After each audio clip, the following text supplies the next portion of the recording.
This program is brought to you by Pussy Magnets. Put a midge on your fridge with a pussy magnet.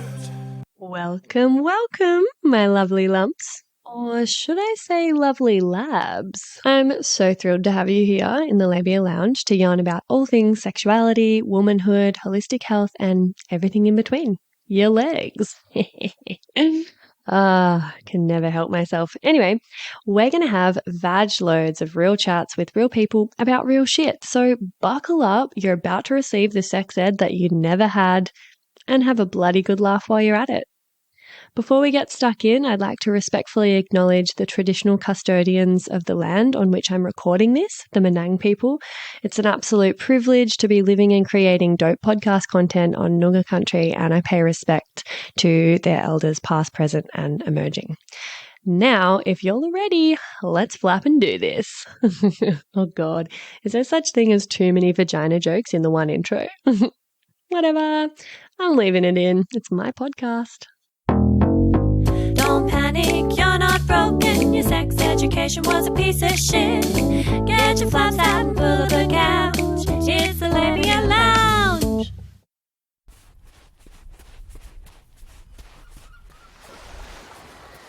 Shit. Far out, woman. What's got Sandy Clam now? Pew, pew, pew, pew, pew, pew. Sandy Clam.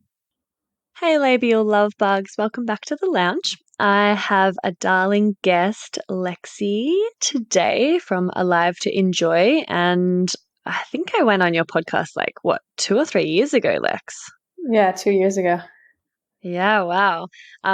So I've finally gotten around to returning the favor and getting her on. And we're gonna do a bit of a Sand in My Clam episode, but I'm sure the conversation will kind of meander around to a few different topics because, yeah, this bitch has heaps to talk about and we are really aligned on a lot of things. And there's a freaking fly. Got it. So do you want to just give a little intro to yourself, Lexy, and talk about what you do and what you're passionate about? Yeah, so I'm a love embodiment coach helping singles, finding a love that feels like home and really nourishing and safe. I also am an international retreat host, which brings me the most joy, bringing people together, traveling, learning about themselves. I think that's all so much fun. A writer and a vibe curator. So I'm all over the place. But basically, I just love connecting with humans and reminding them of their joy.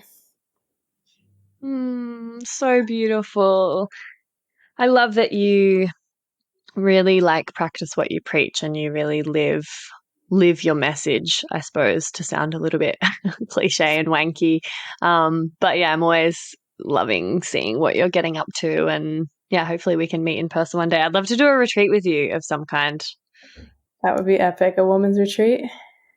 Yeah, I can see that being pretty fun. So when we were spitballing about topics, you mentioned something that really resonated with me, and I was like, oh, that's so relatable. I feel like a lot of people probably have some version of this or similar experiences. And it's that you were mentioning that when you were 18, you still hadn't had sex yet, and you felt all of this pressure because obviously people are probably like, oh, that's too old. I can't believe you haven't had sex. What a frigid, what a prude, I'm imagining. And, it really gets sand in my clam that this external pressure culturally or societally leads to these internal beliefs that we have about our own personal timeline and when we're ready for something. And then that kind of influences us to do things sexually before we're ready. And it doesn't even have to be sexually. Often it's, peer pressure around, I don't know, smoking or drinking or whatever. But yeah, we'll often do sexual stuff before we're ready and then potentially have a shitty formative experience because we're not ready and it's not with someone that's really respectful and honoring. And then that sets us up for failure in future sexual encounters. So do you want to have a little chat about your experience with, I hate losing your virginity as a term, but back in the 90s, that's kind of how we talked about it. Yeah. Well, a little backstory is I grew up with a single dad. So my mom left when I was 5. And so I just immediately didn't have any femininity in my life. My dad does not have any emotional capacity, even though he's a great guy. He didn't know what he was doing or didn't know how to like help me in that whole realm. So I just always felt shame and confusion around my sexuality, my body, my period.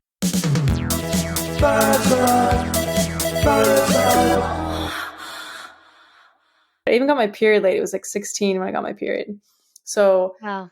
there's so much unknown. I had my first kiss when I was 16 too. Another one of the like, let me just get this over with because, yeah. And I just basically was so shy and nervous of boys because I didn't really know. And then I had this abandonment wound from my mom. And then I just remember everyone talking about like sex, and it just made me like so. I was like, what? How do you know what to do? But without even being able to say any of these questions to people because I just felt so nervous. And also at this point, I had already developed a bunch of shame because I heard everyone else having sex and I wasn't. And I couldn't even like attract a guy to ask me out. So I was like just so, yeah, so not good. And so finally I was like, I'm 18, I'm about to finish high school and I still haven't had sex. Like, what's wrong with me? And I better just get this over with. Like, yeah, I was the prude girl and just didn't feel good. And I just felt like something was wrong with me. Like, didn't even get asked out really on homecomings or, these dances that we have here in America. And then finally I was like, I was drinking one night and I was pretty much blacked out. And I don't really even remember it, to be honest, but I remember it was like someone's parents' bed and then there was like blood on it afterwards. And the guy was like, wait, was this your first time? And I remember being like, no, it wasn't. And like denying it and then like changing the sheet. Like he left and I like changed the sheets around so they wouldn't be able to tell and just feeling shame. And like, I don't even really remember what happened after that. That's like the only part I remember. And then I was like sort of relieved because he was really hot, but it was still just like, okay, that's done with. But now I still don't understand what sex is. Like, I don't even really remember it. And that just like brought me more shame because I don't even remember it. And so, yeah, it was just a lot of like heaviness and confusion, and sex wasn't this like magical experience and liberating and like safe and love filled. It was just like something to like check off the list because I'm about to be in college and I Oh my felt this God. pressure. Yeah. Yeah. Oh, it breaks my heart. Oh my God, babe. Even just the like, because we don't have as much of, I guess, like, in Australia, we don't have homecoming or prom or any of those sort of things. So there's a lot less opportunity to feel like, oh my God, no one asked me to be their date. Like, obviously, there's still rejection, and you feel like guys aren't attracted to you or interested in you as much and stuff when you're a teenager, but it's not as like starkly obvious because there aren't these like big occasions that everyone gets like insanely dressed up for and like you need a date for. Like, I've just seen it in movies and I'm like, fuck, that sounds horrible. Yeah. For everyone except the really popular, like, attractive people that are all kind of like running the show and getting dates and stuff. Like, it feels that just like made me wince a little bit for like poor like young Lexy who, is already struggling with maybe some self-esteem and some self-worth and some abandonment. It's like, fuck, what a recipe for insecurity. And like, no wonder you just wanted to get it out of the way and tick it off. Yeah, no, it wasn't fun. My high school in particular was like very cliquey and Yeah, it was just not fun. There wasn't a safe space. Yeah, totally. I remember being incredibly nervous and just super shy around like intimacy, and like I did not probably didn't have my first kiss until I was like 15, and it was with a boyfriend that I'd been with for like quite a few months before I even felt like, ready to kiss him. But before that I'd like, gone out with dudes for a couple of days at a time. Because in school it was just like, will you go out with me? And then if you said yes, you were boyfriend and girlfriend. And that you didn't even go out. You would just like, that was official then. And then they'd always want to kiss and I would freak out and dump them. And like we had these things, we had kiss me bands and fuck me bands. And they were like, I don't know if you had this. It's really hench when I think about what it was, but like the kiss me bands were made from this like plastic kind of like seal insert that's in the top of like soft drink bottles, and you would like chew out the center and get this ring of plastic and then like slowly like stretch it with your fingers until it was just this thin little like pale blue plastic band that you put around your wrist. And if someone broke it, if so, like the boys would all come up and try to like break this kiss me band, and if they broke it then you had to kiss them. It's so ridiculous and weird. Like, I don't know if this was just my school or just Australia. And then the fuck me bands were like, I don't even know where we got them, but they were thicker and harder to break. But like, yeah, I was always just like shielding my wrists, and because you had to wear them, otherwise you weren't cool. But like, I didn't want anyone to break one, because then you get put in this position of peer pressure. And it was usually on the school bus where like everyone's watching and being like, oh, so-and-so broke Freya's fuck me band. Ah. And I'm mortified when I think about that. Like, no wonder I was terrified and like really resistant and hesitant. Yeah, yuck, hey? That's awful. Yeah. I'd actually completely forgotten about that until just then. It's so weird that like unnecessary pressure, and we're all just like confused, and we don't have proper sex ed in school, and we're just like, yeah, trying to figure it out, but are also like going through puberty. It's just so confusing. I hate that it's just so shame. Like our parent, like it would be so much better if we just like had normal conversation with our parents and friends about it when we were young, so we don't feel this way. Mm-hmm. Yeah. Yeah. And I just feel like it's such a big deal, and it's such a delicate time. Like, we're going through puberty, we're like figuring out who we are, we're developing a sense of self and confidence and self-worth. And I feel like most teenagers, especially women, have pretty crappy first experiences. Like, it's really rare to hear of a good one, actually.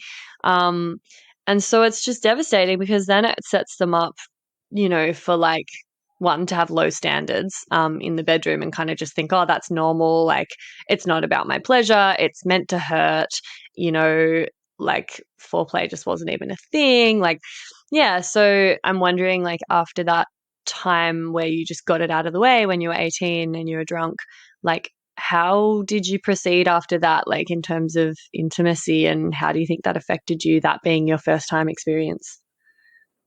It was a lot of, so after that I went to college, which was a huge party school. And so I was blacked out like 4 days a week. And all of my sexual experiences from then were also drunk. And I remember some of them quite well and the others not as well. And my first like sober sex was junior year of college. So all the ones before that, it was definitely like, also it wasn't like going on a date first and having sex. It was just like, yeah, like party, finding someone. There was like, I also didn't have that much sex. It was just a few, like I think I had sex once my freshman year, and then my junior year, maybe, or my sophomore year. I know it's different for you guys. That's just what we call it in America. But yeah, a few times my sophomore year and junior year, and then I had like a consistent hookup, and that was the one I was sober with. He'd never wanted to call me his girlfriend though, but we were together 6 months, like every single day together.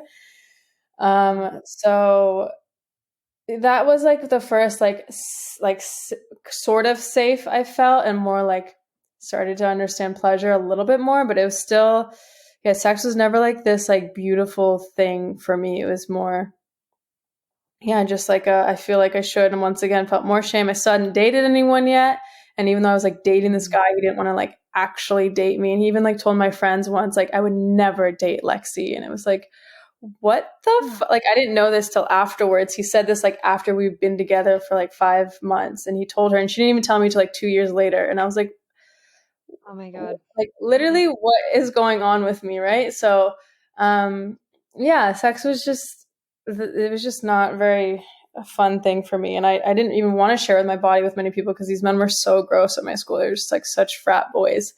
um so yeah, it's sex has just been like a weird thing until very more recently, like yeah, the last few years. Yeah. Yeah. Wow. Ah, that sounds horrific. I wonder, like, what was the turning point? Like, how did you start to heal your kind of relationship with sexuality and like learn how to feel pleasure and feel comfortable and confident in your body? Because I know that you've like told me you've had massive periods of celibacy, but that didn't mean that you weren't also really sensual and sexual and embodied. Did you like self pleasure or like nothing at all? Like, how did you kind of come to like healing, around sex? Yeah, it wasn't until after college where I had some like good girlfriends and they taught me that girls can masturbate, which I literally had no idea that was a thing. I was like, wait, what? And then I remember trying to do it and I was like, it doesn't work. Like I'm broken. Like it's not working for me. And then later I found out like I actually did have an orgasm. I just didn't know that was it. And yeah, I was just super confused and also so shameful. I'm like, I don't even like my girlfriend's like, I masturbate every day. And I'm like, what? So I still like, and I had so much shame around my yoni, just like how it looked and just no connection to it. And I think like living in Australia, like changed my entire life, but I started to connect with so many more open-minded people and learn about my femininity. And then I did a yoga training and that was the first time I like connected with my body, like not realizing that I have a body and like, I get out of my mind and started going through my trauma.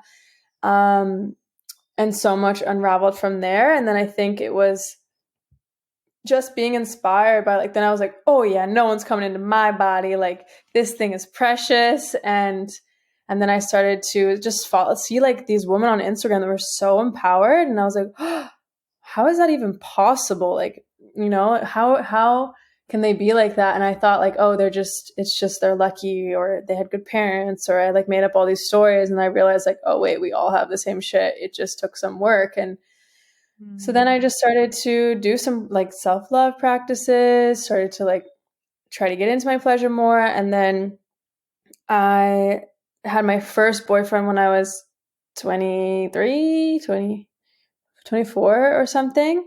So it was still really late, and it was not even like how I got into a relationship. It was that we were good friends, and I felt like, okay, my standards are too high. I should just get into this relationship because I haven't had sex in like 2 years and I haven't dated anyone. So I think like I'm just superficial. That's what people are like telling me, and I'm like internalizing it. And then I'm finally realizing like I wasn't even really attracted to my first boyfriend, but nor was I like emotionally, but I was like, okay, he like really loves me and he wants it. So like maybe I should. And I did that. And he did teach me like a lot about loving myself, and he loved my yoni. And like he showed me a sense of love that I didn't know was possible. And so I learned that from him. And then I just, started like learning more from these women that were inspiring me on Instagram, like doing the things they were saying online, and just starting to develop a better relationship with my body. And with this partner I had, he also like, we had really beautiful and like amazing sex. Well, what I thought was the best I could have, but like, it was finally like something that was more safe. And so, yeah, that showed me like, oh wait, sex is a little bit different than what I've experienced. Hey, Babe Towns. So sorry to interrupt, but I simply had to pop my head into the lounge here and mention another virtual lounge that you've got to get around. It's the Labia Lounge Facebook group that I've created for listeners of the potty to mingle in. And there you'll find extra bits and bobs like freebies or discounts for offerings from guests who've been interviewed on the podcast, inspiring and thought-provoking conversations, and support from a community of labial legends. So head over to the links in the show notes and I'll hopefully see you in there. And now, back to the episode. Yeah, it's crazy like what we learn to just think is normal and as good as it gets. And then, I find it like really frustrating and sad how low so many women's standards are. And like, even just that there's this trend on TikTok that I've been hearing about where people are calling out they're beige flags. So like instead of red flags that are really obvious, like with dudes, they're talking about beige flags that their partners have, which are like kind of not super bad, but not great either. And I'm like, well, firstly, what a fucking boring topic, just like beige flags. Like, why? But then you start seeing what these people are talking about as being beige, and you're like, babe, that's a fucking bright red flag. Like the fact that your standards are so low and you've settled for such, you know, such a subpar kind of level of relating and intimacy and connection, like, is really sad, because those beige flags might seem beige to you, but to me, who like, you know, knows what's possible and what you should be expecting for yourself, like, they're red. They're totally red flags. Like, why the fuck are guys getting away with like just such pathetic efforts? And it's because we don't value ourselves enough. We don't know that it's possible. Like, we don't hold them to a high enough standard. And I'm not like man hating, but it's true. Like, we are settling for so much less than what we deserve and so much less than what men are capable of. Like, you know, it's such a shame, and it's such a shitty culture. Where we're really getting the raw end of the stick. Yeah, it's crazy. And I learned that, you know, I started to really learn that in that relationship too, and just see like, oh wait, it wasn't my standards that were wrong. It was just that, yeah, it's just what I actually like. People don't have standards. That's what I realized. I was like, oh, okay, it's different here. And a lot of these men don't have them, like, don't change because no woman is telling them to. So why would they change? They don't know any better. And I realize it's my responsibility to set boundaries and to tell them how it's making me feel. And that's where I learned about my codependency and my people pleasing.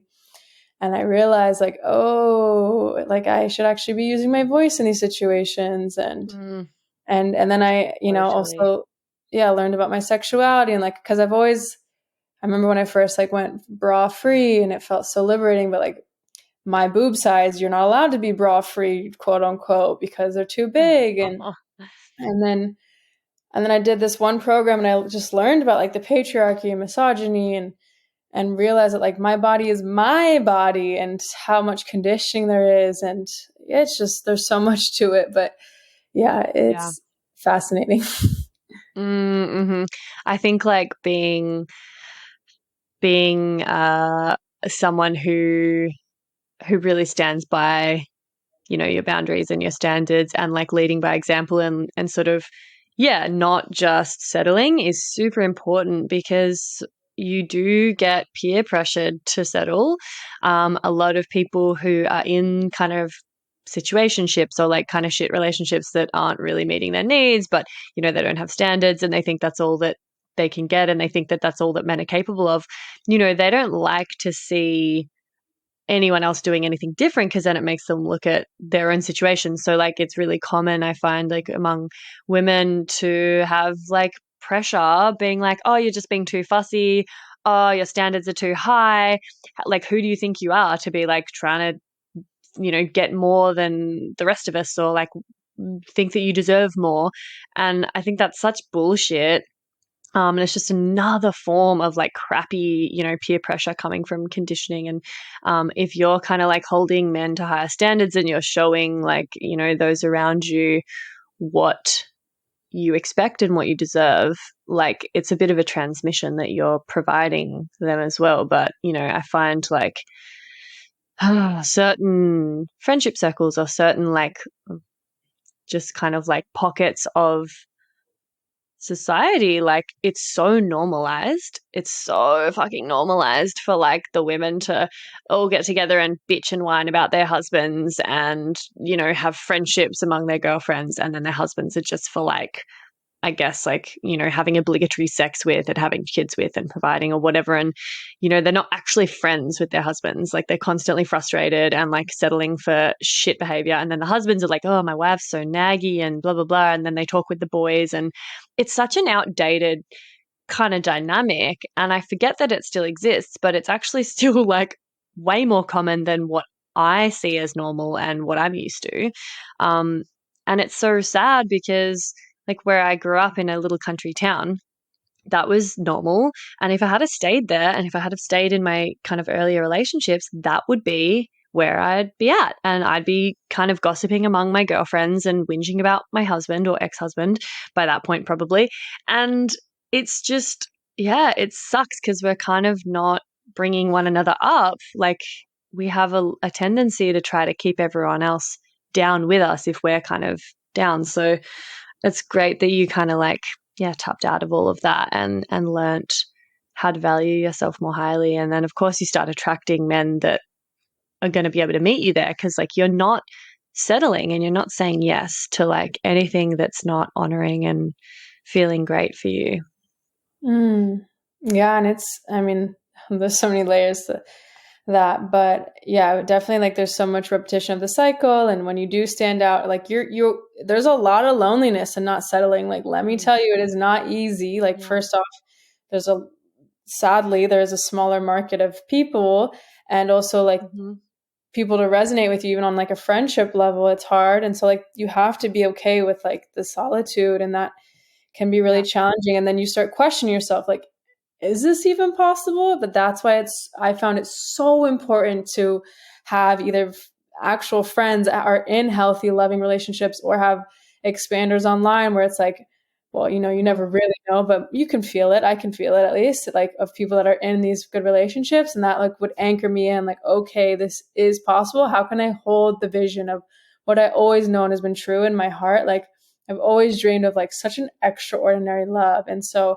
it's really about like holding the faith that like, if I can show up in that way in partnership, why would I not be have someone able to match me? Like, that's impossible for not. Like, we know how the law of attraction works in this world. So like, of course it's possible, but yeah, you have to go through some loneliness. And then just like the tests you get with men, for me, men, how close they are, but like they're not it. And you have to say no. And like the universe is just so funny and tricky. But yeah, I think it's really important to just remember too, like when you're holding on to someone that's not satisfying you, like you're also holding them from finding a love that's actually aligned with them. So you're doing both of you a disservice. And I think it's just so important to remember that like there are really aligned people for us, and to trust in that.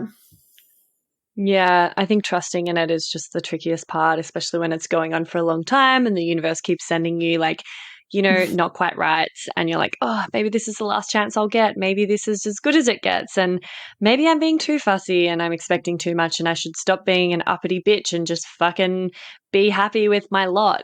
And it's like such a vicious mindset to have, but it's kind of encouraged. Like, especially in Australia, we have a lot of tall poppy syndrome. So it's really encouraged to stay small and not to try to reach or strive or be too ambitious, because everyone around you is going to be like, hey, stop growing so tall, and drag you down. Because then it makes them feel bad about their situation or reflect on like what they've settled for that they're not really happy about.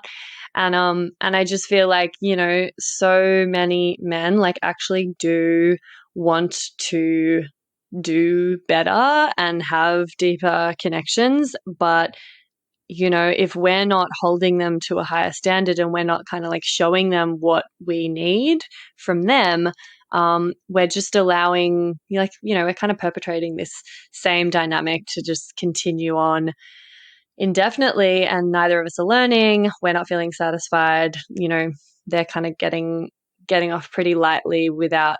And it's like, it's a disservice to them as well, because it's like so possible for men to meet us in a space of like depth and emotional intimacy and connection. And deep down, that's what they want. Obviously not all of them. But yeah, it's like a bit of a travesty that like we're not expecting more of men, and therefore they're not having to try harder or to grow. Whereas we're constantly expecting more of ourselves and trying to change and fit into different shapes for, you know, other people, and to be attractive and to attract a partner and stuff like this. And it's just really like imbalanced, I think.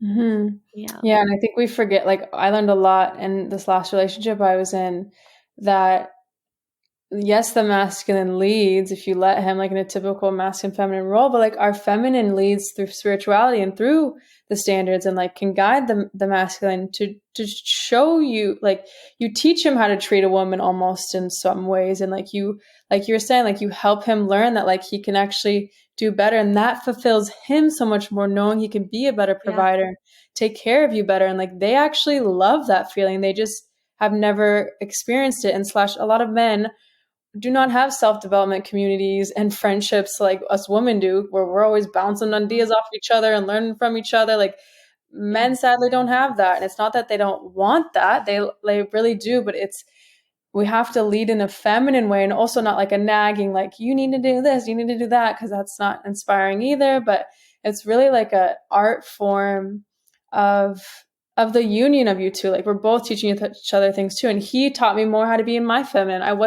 I thought I was quite feminine, but a lot of ways I wasn't still in my feminine, which is obviously hard nowadays with us women also having our own businesses and being entrepreneurs. And I was masculine my whole life because I grew up with a single dad, and like I was super independent. And yeah, it's not saying that that's the only way to do relationships, but I do find like such beauty in that, like polarity of the masculine feminine energy. And like really, like we're just so uneducated on how to do it. Yeah. And there's another thing that I wanted to touch on before we wrap up that you'd mentioned, because it kind of goes back to what I was talking about with, you know, when our formative experiences of sex or intimacy are shit or dishonoring or unconscious because we're not really in our power and choosing. We're kind of either pressured or we're too drunk to really make an informed decision, or we don't remember it or whatever. Our bodies, like the more those experiences happen, which is so common throughout college, uni, like when we're younger, like it's just really common. It's really mainstream to be having pretty disempowering sexual experiences. Not that we think of them as disempowering at the time. We're too fucking young to even grasp what an empowering experience might be, because we're just like, we're fucking adults, we're having sex, we're empowered, we're like, you know, we're not. And what happens, like what I see with a lot of clients who are coming to me like with vaginismus and with painful sex and with like difficulties orgasming and all of this stuff, like it's stemming from basically ignoring the body's needs and not being a good gatekeeper for our yoni. And you started experiencing with like a particular partner, like your vagina was like closing up. Like, do you want to like tell us about that? Yeah, that was really interesting because that was my first long-term partner. It was the first time I like really was feeling good in sex, but then I started to notice like, I mean, our relationship was going to shit. Lots of emotional abuse. He was super depressed to the point of suicidal, and I felt like I had to stay because he was suicidal. And then it was just like when we had sex, it was like, it would be good in the moment. It would be the only time of the day where he was like really present with me and really like slow. And I was like, oh, wow, I feel so loved and seen. But as soon as the like orgasm happened, out of the bed, boom, like ran off, and zero aftercare. And I didn't know in the moment, but I was just like, this feels like shit. And like, I feel like I'm just being used for sex. And I'm like, why don't you give me, like, even how he kissed me was different while we were having sex. Like it was like actually passionate, and all the other time just like quick peck, bye. And I slowly towards like the middle of the relationship, like my vagina actually closed off, like 100%. She was like, no. And he was quite wealthy. And so he took me to like all these different doctors. He's like, let's figure this out. Cause he had a very high sex drive, and like no sex for him was like not good. So that was another thing that was not aligned. Like I wasn't even trying like to have sex because I didn't even feel good in the relationship. Right. So he took me to all these doctors, and they're like, there's nothing wrong. Like you just have a really tight pussy. Like try dilators. And I was like, I don't know. And then we went to pelvic floor therapists, and like they were both like inside massaging my pussy, and it was like a fun experience, honestly, but still nothing was really happening. And then I was just like, whatever. And then we finally got a couples therapist, and she was teaching us like, why don't you just like non-sexually touch each other? And we tried this exercise, and oh my God, my whole body softened so much and was just like, whoa, like I was soaking wet. I was like, wow, I actually want to have sex with you now. And so I was like, oh, maybe it's a safety thing. But then like legit a week later, I couldn't do it anymore and I broke up with him. And right after that, I like literally I was open, like the doors were open. I was safe again. And it was just such a crazy experience. And I was like, wow, my lovely, thankful body was just protecting me, because like this was not a safe relationship. And your body is always telling you, like always, always, always. And I also like broke out in like this massive rash, like 2 months prior. Like there were so many things happening in my body that were like, alert, alert, you do not feel safe. And I'm just like bulldozing it and not even sure what's happening. And yeah. And so it's like our womb are so wise. There's so much wisdom in there. And the more that we can like be in tune with it and listen to her, and yeah, it's really important. Like safety is like the essential for sex. And I don't think most women have even experienced safety. Like a lot of women I've talked to, my friends, I have a friend that she hasn't even been able to have sex because her pussy is so tight and she keeps choosing men that are unsafe. And it's just, oh, it makes me so sad. It makes me so sad. I know. Yeah, me too. It's just, yeah, it's really heartbreaking. And so many women have like the bad boy kink where they're, you know, on a shallow surface level are attracted to the bad boy and the danger and the risk and the mystery, but actually like, you know, have probably never experienced true safety and don't understand the value of that and like how that translates to our nervous system and our vagina, our orgasm. It's so dependent on safety. And sure, you can probably have some pretty like kinky, exciting experiences without safety, especially if you're that way inclined, which, you know, also often comes from different wounds from when you're younger and trauma. I'm not going to go there though. But it's just really sad to me that, you know, we don't understand how important safety is, you know, in the role that it plays in our pleasure and feeling secure enough to surrender, feeling safe enough to surrender. And what a massive difference that makes, like in terms of vulnerability and intimacy and deeper connection, and then having access to deeper pleasure and orgasmic experiences through that vulnerability and that surrender.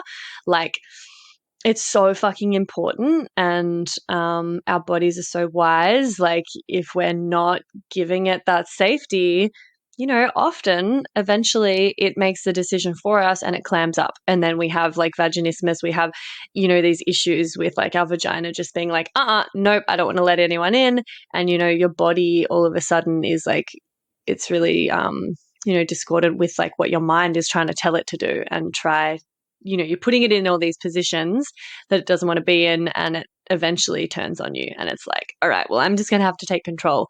And then we wind up with these, you know, painful sex and these like patterns of contraction.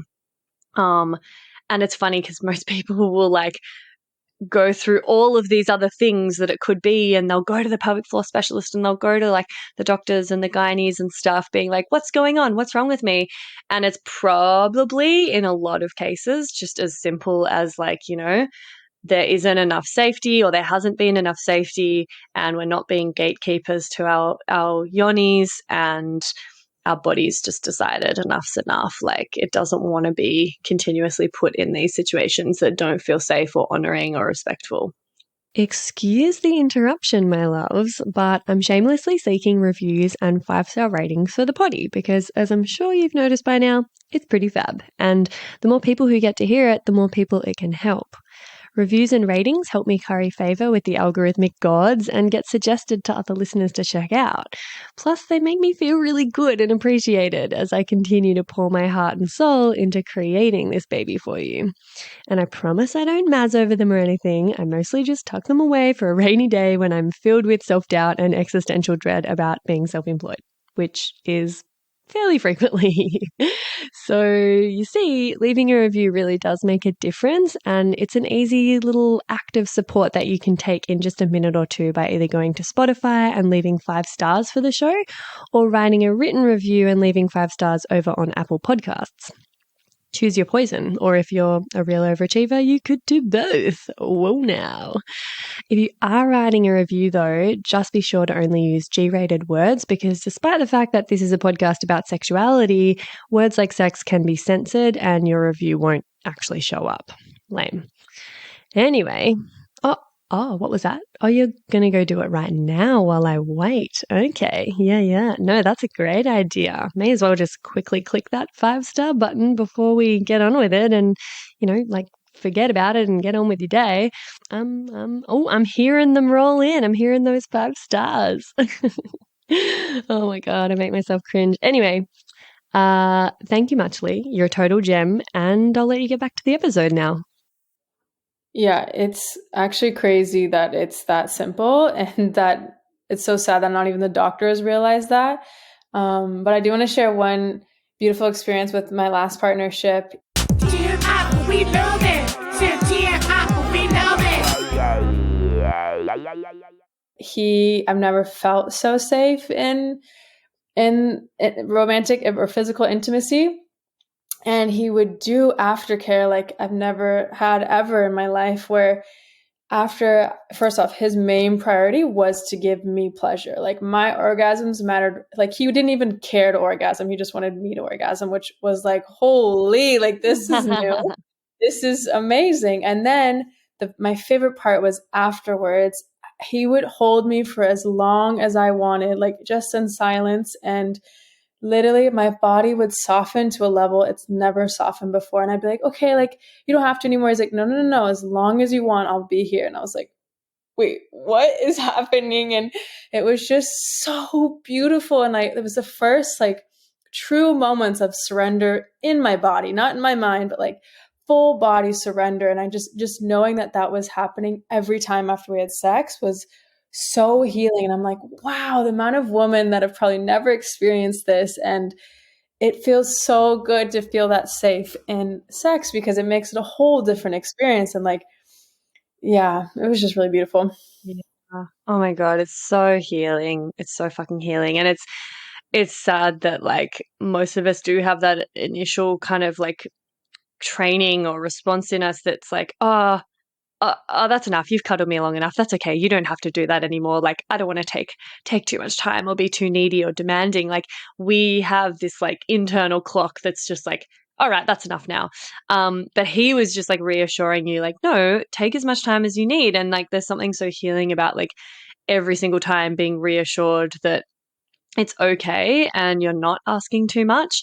And like it's devastating that not that many women will actually get that experience. And also not many men will have the experience of knowing like this really deep, like beautiful feeling of being able to hold space for someone and allow someone to soften and go into the most vulnerable place in themselves because of their presence. Like that's such a gift to be able to give. And it obviously makes us feel amazing when we give gifts. So like the men that are really good at this, like they get just as much, if not more, value and pleasure. And like, it's like affirming to them as like a man and as a person to be able to provide that for you. So it's kind of like this two-way street. And that's what a lot of us don't realize is like, we think we're taking too much or we're asking too much of this other person.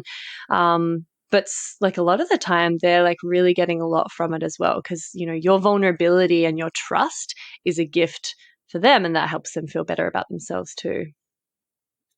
Yeah, men love it. Like he especially, like it brought him so much joy to be that for me. And I didn't even know that was possible or, available. Like he taught me that. And so it's just so beautiful. Like when men, that's what I'm saying. It's not like men are evil or women. It's just like, we just are not educated on these things.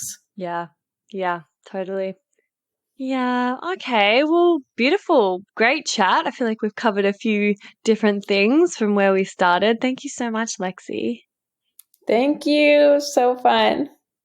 I'm going to pop links to your work in the show notes. Everyone should check out Lexy's work. She's, just a ray of sunshine and also authenticity, which I really value. Like, it's no bullshit. And, she's really raw and vulnerable and honest with like the way she shares and shows herself in the world, which I feel like is fucking rare on social media. So yeah, I really appreciate that when I see that in someone else. Thank you. Thanks, everyone. And that's it, darling hearts. Thank you for stopping by the Labia Lounge. Your bum groove in the couch will be right where you left it, just waiting for you to sink back in for some more double L action next time. And in the meantime, if you'd be a dear and subscribe, share this episode, or leave a review on iTunes, then you can pat yourself on the snatch, because that, my dear, is a downright act of sex-positive feminist activism. And you'd be supporting my vision to educate, empower, demystify, and destigmatize with this here podcast. Also, I'm always open to feedback, topic ideas that you'd love to hear covered, or guest suggestions. So feel free to get in touch via my website at freyagraph.com or say hey over on Insta. My handle is Freya_graph_YMT, and I seriously hope you're following me on there, because damn, we have fun. We have fun. Anyway, later labial legends. I'll see you next time.